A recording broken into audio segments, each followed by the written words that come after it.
première édition de Mali Actualité.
Merci de nous rester fidèles, il est 9h en temps universel.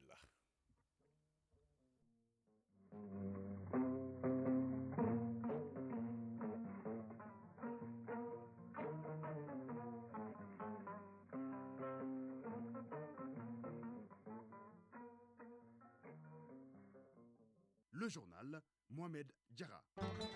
Mesdames, Messieurs, bonjour et bienvenue les titres. L'usine de lithium de Goulamina débute sa production au mois d'octobre pour une capacité de plus de 2,5 millions de tonnes de minerais par an. Le volume d'investissement s'élève à environ 190 milliards de francs CFA. La rédaction fait un gros plan sur cette société à la faveur de l'entourage de l'investiture du président de la transition. À l'école des aînés, le concept du ministre en charge de la construction citoyenne a été une réussite.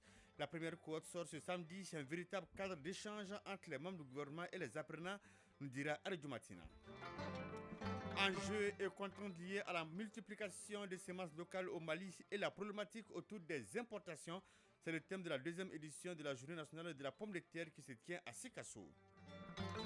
À suivre la page des sports dans un quart d'heure avec Famou Jourté au menu la 4e journée des éliminatoires du Mondial 2026. Les Aigles doivent se remettre après leur défaite contre le Ghana. Les poulains de Éric Segouchel affrontent les barrières de Madagascar en début de semaine. Et puis la 40e édition du Grand Prix de la Nation sera courue cet après-midi, nous dira Abdou Karim Kaba en fin de journal. Voilà pour le sommaire. Mesdames, Messieurs, installez-vous confortablement tout de suite les détails.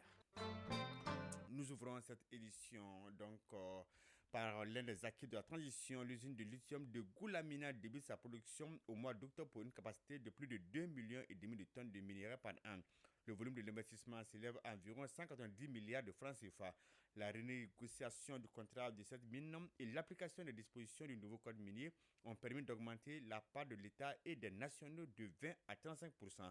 Le lithium de Goulamina est exploité par le partenaire chinois Ganfeng Lithium. À l'occasion de l'entrée de l'investiture du président de la transition, l'une de nos équipes de reportage dirigée par Boroma Traoré était dans les locaux de la société.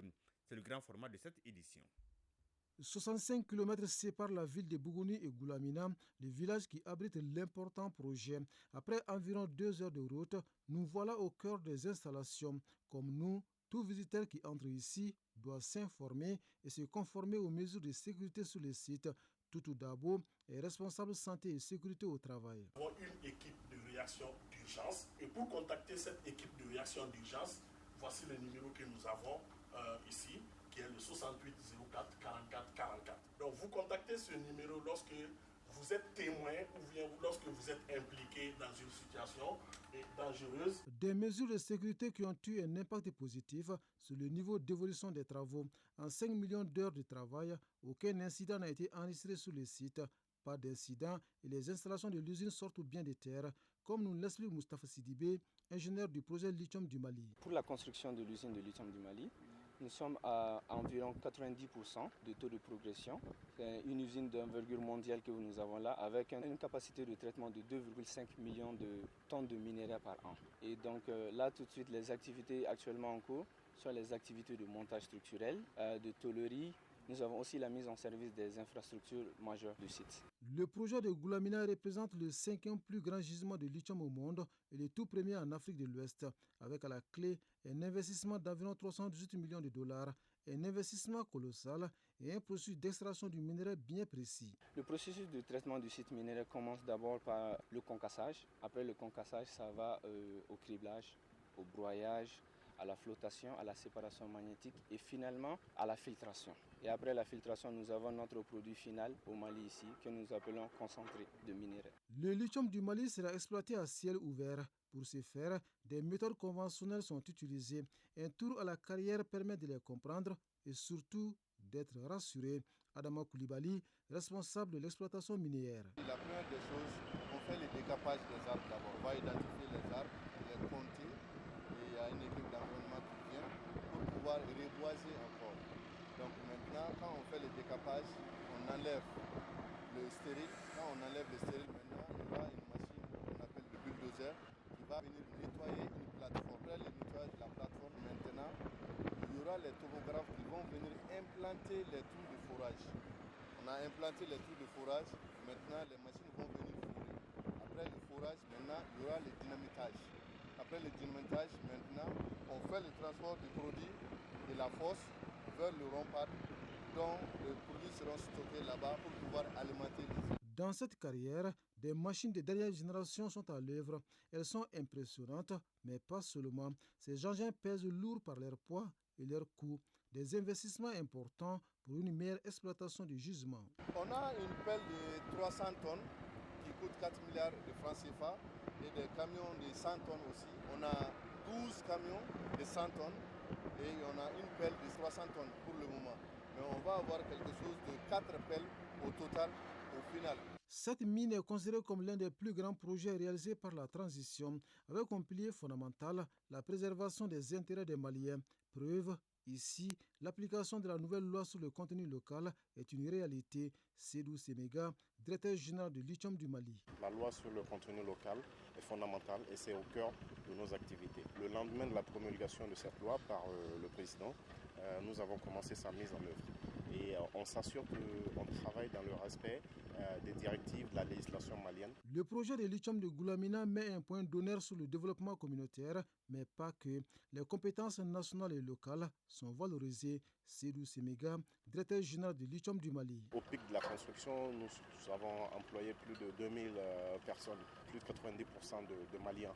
Le personnel non malien est mobilisé essentiellement pour des besoins spécifiques ou des aptitudes qui ne sont pas forcément disponibles au niveau local. Et cela en est de même pour les entreprises nationales maliennes. Dramani Diakité, directeur des cabinets du gouverneur de Bougouni. L'entreprise, dans leur agenda, va travailler à mettre en place des programmes de formation. Et ces programmes de formation vont renforcer les compétences dans le but de l'accès facile à l'emploi et aussi bien qu'à des opportunités de l'entrepreneuriat. À travers le projet lithium de Goulamina, le Mali s'affirme comme pionnier et leader sur le continent africain. L'initiative présidentielle pave la voie pour transformer notre pays en une destination privilégiée pour des investissements innovants. La première cohorte de l'école de la citoyenneté est fin prête. La cérémonie de remise d'attestation est prévue tout à l'heure au Palais des Pionniers. Tout au long de la formation, les apprenants ont participé à des panels animés par des membres du gouvernement. Radio Matina a assisté au panel d'hier. 5 membres du gouvernement se sont prêtés à l'exercice. Ils sont 5 membres du gouvernement à apporter leur contribution à la mise en œuvre de l'initiative du ministère en charge de la jeunesse à travers le concept à l'école de la citoyenneté. La première cohorte de ce programme de formation citoyenne, réunie depuis le 25 mai dernier, a eu droit à des panels animés par le ministre de l'Économie et des Finances et celui de l'Industrie et du Commerce. En lien avec la citoyenneté, les panélistes ont expliqué les enjeux et les défis auxquels la jeunesse doit faire face pour relever les défis sur le plan économique, industriel et commerce. Moussa Alassane Diallo, ministre de l'Industrie et du Commerce. C'est pour échanger avec les jeunes sur toutes les questions liées au développement économique de notre pays dans le cadre de la citoyenneté. Et en cela, nous avons abordé des questions essentielles, et notamment la citoyenneté, les valeurs qui caractérisent la citoyenneté. Autrement dit, les valeurs d'éthique, de déontologie, de morale. Le pays est engagé dans un processus de refondation et les questions politiques et institutionnelles méritent d'être expliquées, tout comme la culture qui fait appel à nos valeurs, origines et identités. Madame Fatoumata Sekou Diko, ministre déléguée chargée des réformes politiques et institutionnelles auprès du Premier ministre. Mon panel portait sur la citoyenneté au regard de la Constitution de la 4e République. Il fallait voir qu'est-ce que ça a comme impact sur la citoyenneté, sur l'exercice des droits sociaux, politiques, des droits civils, mais aussi de voir qu'est-ce qu'on attend d'eux individuellement dans le cadre de l'exercice de cette citoyenneté. Andogili Gundo, ministre de l'Artisanat, de la Culture, de l'Industrie hôtelière et du Tourisme. Nous sommes venus parler aux jeunes du riche patrimoine culturel malien, lequel patrimoine constitue notre plus grande richesse, une richesse intarissable sur laquelle justement nous pouvons axer tous nos efforts de développement. La question attrait au géopolitique et environnement international était également au centre des échanges à l'école de la citoyenneté avec le ministre des Affaires étrangères et de la coopération internationale. Le ministre Diop a ainsi attiré l'attention des apprenants sur les enjeux d'appropriation de l'Alliance des États du Sahel. Ce qu'on veut, ce n'est pas une jeunesse qui va suivre, mais c'est une jeunesse qui est critique, une jeunesse qui comprend, une jeunesse qui est préparée, une jeunesse qui anticipe. Aminata So, participante venue de la commune 5. Les exposés étaient vraiment à la hauteur. On a eu des questions intéressantes sur l'actualité, des questions qui ont vu en nous le sens du civisme. On sera de bons citoyens. Cette première cohorte a pu s'imprégner du fonctionnement et les missions d'un certain nombre de départements ministériels. En initiant ce concept à l'école de la citoyenneté, il s'agit de former une masse critique de jeunes susceptibles de pouvoir contribuer efficacement à la refondation. La force des choses, ils sont parfois obligés d'abandonner leur lieu de résidence. On les appelle réfugiés ou déplacés. Au Mali, beaucoup signent leur retour et les autorités de la transition et leurs partenaires, notamment l'UNHCR, s'emploient à les mettre dans les conditions les meilleures. À Gao, par exemple, des logements leur ont été construits à Tinwelen sur un espace de 10 hectares. Avec toutes les commodités, ce camp des réfugiés appelé Cité Nata permettra de regrouper les réfugiés et déplacés dans un lieu sûr. Le gouverneur de la région de Gao était ce jeudi sur le site pour remettre les clés des logements aux bénéficiaires. Témoin de l'événement, Aliou Idrissa Maïga. Tinwelen, localité située à 5 km de la ville de Gao. C'est ici que le gouvernement du Mali et l'Agence des Nations Unies pour les réfugiés, UNHCR, ont construit 226 maisons sur une superficie de 10 hectares au profit des réfugiés et déplacés internes. Objectif, assurer leur protection. Abdullah Hamid Maïga de l'UNHCR Gao. Notre responsabilité première, c'est de protéger les personnes qui sont en situation de vulnérabilité extrême. Et les personnes déplacées internes et les personnes réfugiées sont dans ce lot de personnes que le HCR doit aider. Au niveau de Gao, comme vous l'aurez connu, tous les déplacements qui se font dans la région, le niveau de concentration, c'est au niveau de Gao. Général de brigade Moussa Traoré, gouverneur de la région de Gao. Tout d'abord, ça va désengorger les alentours de la ville de Gao et ça va donner plus de dignité à se déplacer puisque les conditions de vie ici sont meilleures qu'aux alentours de la ville de Gao. Aussi, ça va porter beaucoup plus de sécurité. En plus des logements, on retrouve sur cette grande cité dénommée Nata ou la cité de l'espoir, un centre de santé, un périmètre maraîcher, une école, un marché, la maison des femmes et un bâtiment communautaire. Fatimoutou Walet Idoual, bénéficiaire. Je remercie l'État et tous ses partenaires, particulièrement UNHCR, pour l'aménagement du site. Nous sommes bien logés maintenant. Il y a de l'eau ici, les femmes ont eu une maternité, nos enfants aussi ont eu une école. Je remercie une fois de plus le gouvernement et ses partenaires. À la cité Nata, des points d'eau alimentés par l'énergie solaire, des éclairages publics, bref, toutes les commodités sont là pour permettre aux personnes déplacées et aux réfugiés de vivre dans la sécurité et la dignité. Gao, Ali Idrissa Maïga et Youssouf Samake pour l'ORTM. La pomme de terre, ce tubercule qui est fréquemment dans nos assiettes, mérite d'être magnifié. Une journée lui est même dédiée et la région de Sikasso est l'un des grands bastions de production de la pomme de terre. Le thème de cette journée est enjeux et contraintes liées à la multiplication des semences locales au Mali et la problématique autour des importations. C'est une initiative de l'interprofession pomme de terre du Mali. Le point avec Moustapha Dumia depuis Sikasso. Cette deuxième édition de la Journée nationale de la pomme de terre est placée sous le thème enjeux et contraintes liées à la multiplication des semences locales au Mali et la problématique autour des importations. Abdul Karim Sanogo, président de l'interprofession pomme de terre du Mali. La chaleur a affecté toute la chaîne de valeur pomme de terre au Mali, de Kaï à Kidal. Comme vous le savez, toutes les régions du Mali cultivent la pomme de terre maintenant. Notre potentiel est énorme, les producteurs sont là. Le marché est propice, mais le changement climatique effrite toutes nos ambitions face à nos objectifs.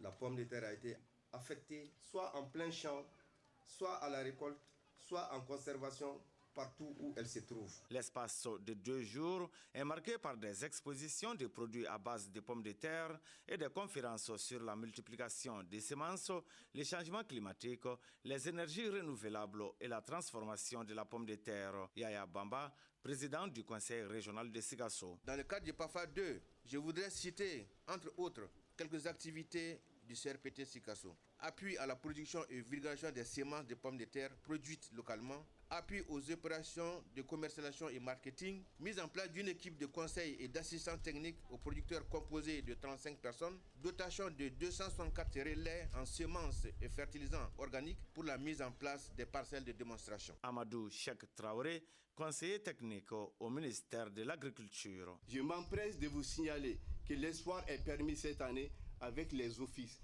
Il s'agit principalement de l'Office du Niger, de l'OPIP, de l'ORES, de l'OMB, j'en oublie volontiers, qui s'engagent dans la production de pommes de terre en contre-saison. Ça donne espoir et ça donne une nouvelle dynamique à la filière. La visite des chambres froides de conservation des semences locales de pommes de terre, la montée des couleurs et la remise des attestations à des personnalités ont constitué d'autres temps forts de la cérémonie de lancement. Sikasso, Moustapha Doumbia et Taïrou Konaté pour l'ORTM.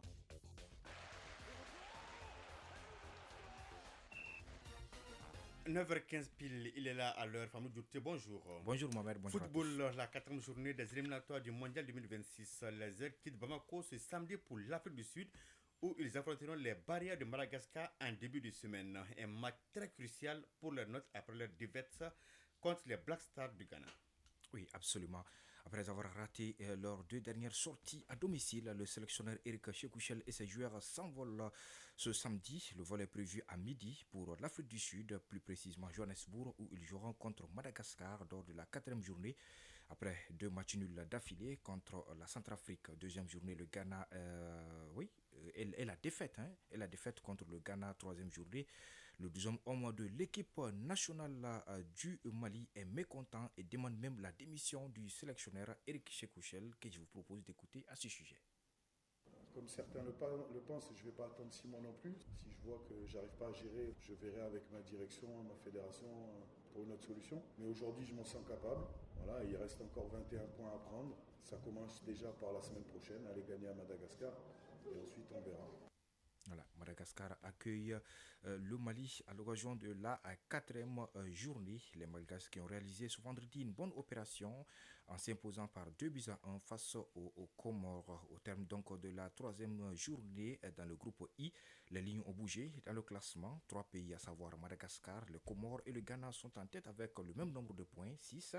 Ils sont respectivement suivis,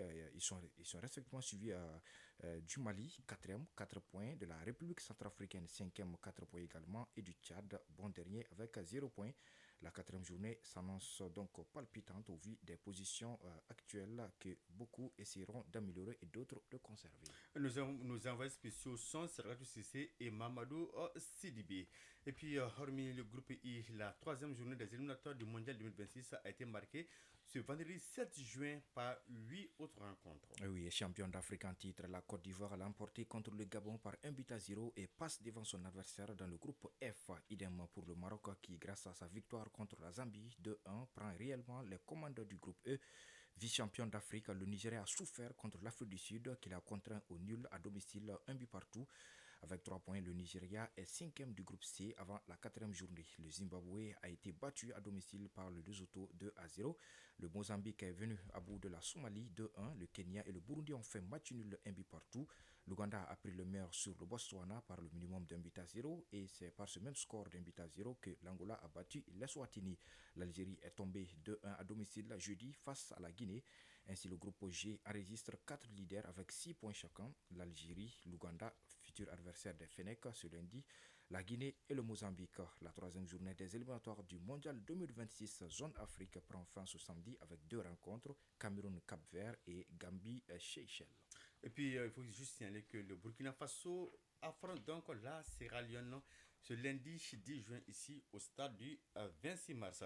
En préparatif pour le tournoi olympique à Paris, les Aiglons du Mali ont été tenus en échec par leur homologue de l'Ouzbékistan en amical. Et oui, les Aiglons du Mali ont réussi à arracher le point du nul grâce à une réalisation du capitaine Boubacar Traoré à la 62e minute. La sélection nationale U23 du Mali est à Takent depuis lundi 3 juin. Elle s'est rendue dans la capitale ouzbek pour une double rencontre amicale contre la sélection nationale locale.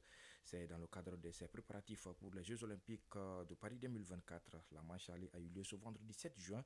Le retour se jouera lundi 10 juin 2024. À titre de rappel, les Aiglons du Mali sont logés dans le groupe D avec leur homologue du Japon, du Paraguay et de l'Israël pour le tournoi de football masculin des Jeux Olympiques Paris 2024. Parlons hippisme à présent. La 40e édition du Grand Prix de la Nation se tient ce week-end. Il s'agit de la plus vieille des coupes nationales au Mali. Le Grand Prix de la Nation est un événement équestre prestigieux dans le pays, célébrant la passion pour les courses de chevaux. Cette année sera la 80e édition. Abdul Karim Kaba nous en dit plus sur le Grand Prix de la Nation. Le Grand Prix de la Nation en hippisme est l'équivalent de la Coupe du Mali dans les autres disciplines. Au Mali, elle est la plus vieille des coupes nationales. Cette année, elle est à sa 80e édition. Le Grand Prix de la Nation concerne les meilleurs chevaux du pays et dans toutes les catégories. Pour la 80e édition, le Grand Prix de la Nation sera couru en 2 jours. D'abord, samedi 8 juin, il y aura 5 courses.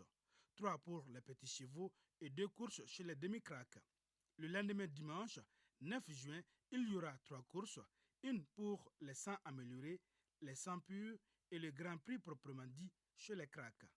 Le Grand Prix de la Nation récompense également les meilleurs dans le domaine de hippisme, notamment le meilleur jockey, le meilleur entraîneur et le meilleur cheval. Le Grand Prix de la Nation est toujours placé sous la présidence du chef de l'État. Rendez-vous donc ce samedi et dimanche pour la 80e édition du Grand Prix de la Nation. Le Grand Prix de la Nation 2024 sera couru ce week-end au champ hippique de Bamako. Pour rappel, le vainqueur du Grand Prix de la Nation 2023 est le cheval CR7 drivé par Mémé Aïdara. C'était la 5e fois consécutive que CR7 et de son jockey remportent le gros lot, une victoire qui témoigne du talent exceptionnel du cheval et de l'habilité de son cavalier. Lui, il a bien drivé la page d'espoir, pas me douter. Merci, c'est ce qui met fin à cette édition à 9h21. Une édition présentée par Mohamed Diarra avec le concours des Abs Traoré à la mise en onde. Coordination éditoriale Brahma Traoré de la mise en ligne est assurée par Tamsi Diabaté et toute son équipe. Vous retrouverez cette édition sur www.ortin.ml et nos différentes plateformes digitales. D'ici là, passez d'excellents moments en compagnie d'un programme de Radio Mali. Au revoir.